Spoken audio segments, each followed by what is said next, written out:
Ընդհանուր առմամբ, ում է պետք Թուրքիայի հետ հայ-թուրքական սահմանի բացումը ավելի շատ թուրքական կողմին, թե հայկական կողմին, եւ այստեղ ինչ ֆակտորներ կան, որ կարող են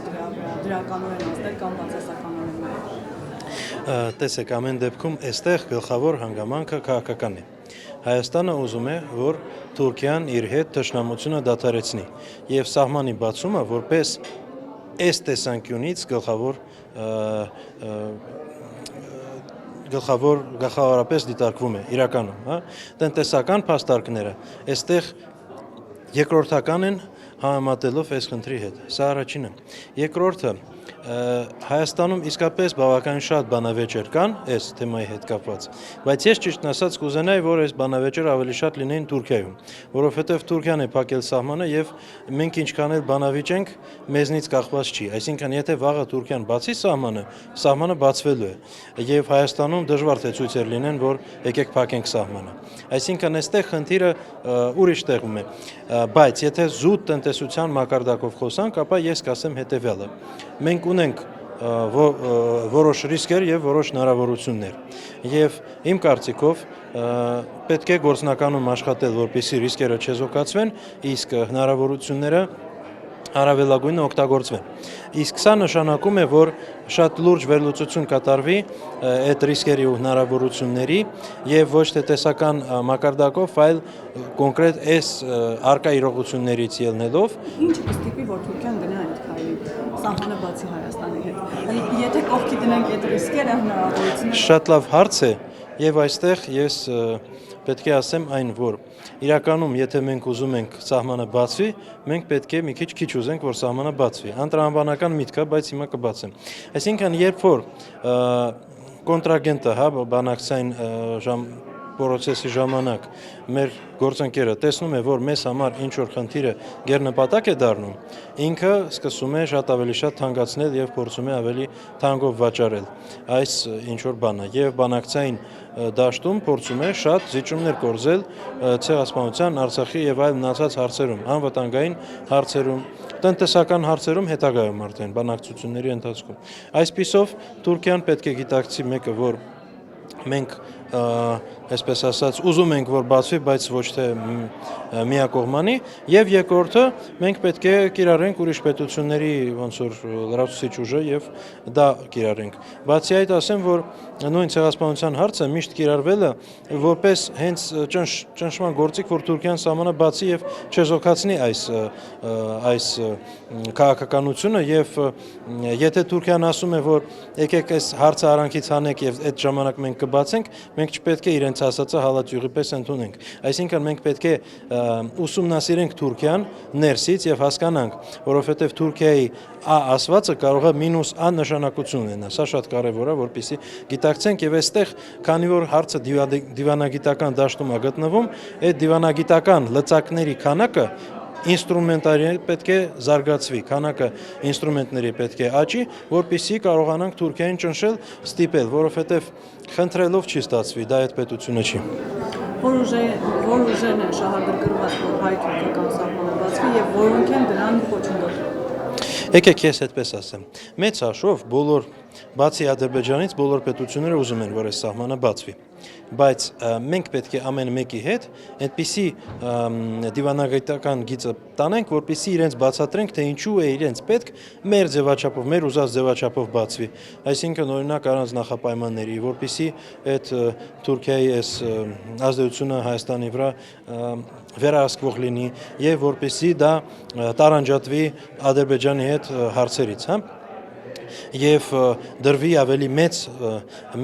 հավասարակշռությունների մեջ, օրինակ Հայաստան ԵՄ Թուրքիա, Հայաստան ԵԱՏՄ Թուրքիա եւ այլ երանգյունների մեջ եթե դա տեղավորվի, ապա Թուրքիայի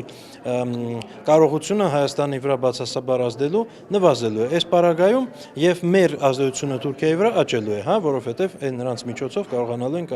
ազդել, բայց դրա համար մենք պետք է շատ ավելի տարբեր նախագծեր մշակենք, այլ ոչ թե մի նախագիծ փորձենք բոլորին առաջարկել։ Օրինակ, մենք գիտենք, որ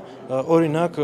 ԵՄ-ին պետք է սա եւ սա։ Պետք է շատ մանրակրկիտ ուսումնասիրենք ինչ է իրենց պետք եւ փորձենք հենց իրենց ուզած ձևաչափով իրենց առաջարկ անենք, որպեսզի իրանք ընկալեն դա հետագայում որպես իրենց քաղաքականություն։ Ինչ է անում օրինակ Ադրբեջանը։ Այսպես կոչված Զանգեզուրի միջանցքի տրամաբանությունը փորձում է տեղավորել արևելք-արևմուտք միջանցքի մեջ,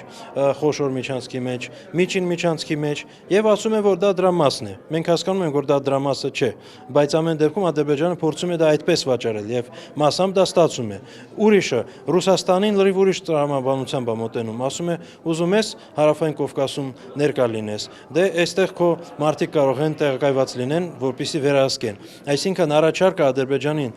ԵՄ-ին, ԱՄՆ-ին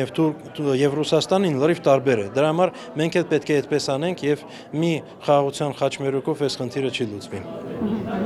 Այսինքն դուք հավանական համարում եք վերջին նաև այս խոսակցությունները, որ Մանկարայի անցակետը կարող է շատ կարճ ժամկետում բացվել երրորդ երկրների ներկայացուցիչների եւ դիվանագիտական անձանց համար։ Դուք ընդհանրապես այս ինֆորմացիան հավանական համարում եք եւ ինչ ժամկետում։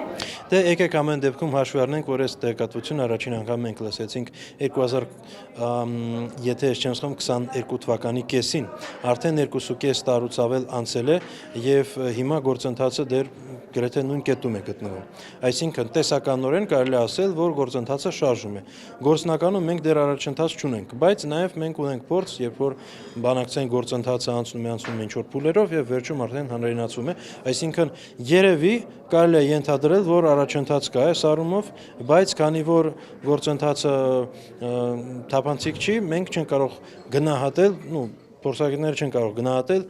այդ աստիճանը, այդ պրոգրեսի։ Եվ պարոն Միքայելյան, կարևոր բան եք նշում, որ թուրքական կողմը բարբերաբար, այսպես ասած, պայմաններ, նախապայմաններ է թելադրում հայկական կողմին։ Ինչ եք կարծում, հայկական կողմը կհամաձայնի թեկուզ նախապայմանների գնով այդ ճանապարհի բացմանը գնալ, թե դրանք կարմիր գիծ են։ Օրինակ մի քանի կետերի շուրջ հայկական կողմը բարբերաբար հայտարարել է, որ դրանք իր համար կարմիր գիծ են։ Այսինքն այստեղ կոնսենսուսը ինչպես պիտի գտնենք Թուրքիայի հետ, ինչպես պիտի հասնենք այդ ճանապարհի բացմանը, եթե օրինակ Թուրքիան ասում է, որ կոպիտ ասած պիտի ցեղասպանության հարցը մի կողմ դնեք կամ միջանցքի հարցը, այսպես ասած շոշափում է, իսկ հայկական կողմի համար դրանք ինչ-որ իմաստով կարմիր գծեր են։ Տեսեք, սրանք այս ամեն ինչը նախ պետք է դիտարկել գործիքակազմի ընդլայնման տեսանկյունից, այսինքն իմ կարծիքով շատ սխալ է ընկալել այնպես, որ մենք ունենք մի նպատակ եւ այդ նպատակին ուղիղ գծով պետք է հասնենք։ Պետք է գործիքակազմը ընդլայնվի։ Կարմիր գծերի հետ կապված մենք այնուամենայնիվ արդեն տեսել ենք բազմաթիվ զիջումներ եւ պետք է իմ կարծիքով զիջումների էլ չգնալ։ Ինչու՞։ Որովհետեւ քանի որ սահման բացելու, փակելու գործիքը Թուրքիայի ձեռն է, նրանք կարող են հիմա բացել, իսկ հետո փակել, ստանալ այն զիջումները, որոնց իրենց պետք է, եւ հետո փակել։ Ինչն է ստեղ էական։ Օրինակ, մենք կարող ենք հիշել, որ 2023 թվականին, էլի եթե չեմ սխալվում, կամ 22 թվականին, երբ որ Հայաստանում Նեմեսիսի արձանը բացվեց, որտեղ ի դեպ ներկա քաղաքապետը Երևանի գտնվեց, այդ ժամանակ Թուրքիան փակել է ի պատասխան դրան Հայաստանի հետ օդային սահման։ Հետո եթե չեմ սխալվում վերաբացվել է, բայց զգալի ժամանակ 1.5 տարի եթե չեմ սխալվում փակ է մնացել այդ սահմանը։ Այսինքն սա ինչ է նշանակում։ Սա նշանակում է, որ Թուրքիան կարող է եւ արդեն օգտագործում է այդ սահմանը անընդհատ քաղաքական նպատակով։ Եվ այդ քաղաքական նպատակով իր կիրառելիությունը պետք է սահմանափակվի ուրիշ քաղաքական լծակներով։ Այսինքն այստեղ մենք պետք է գիտակցենք, որ սահմանի բացումը դա միայն տնտեսական հարց չի, դա հիմնականում քաղաքական հարց է եւ քաղաքականությունը ստեղծում այն շրջանակը, որտեղ այս տնտեսական հարցը կարող է հետագայում լուծվել։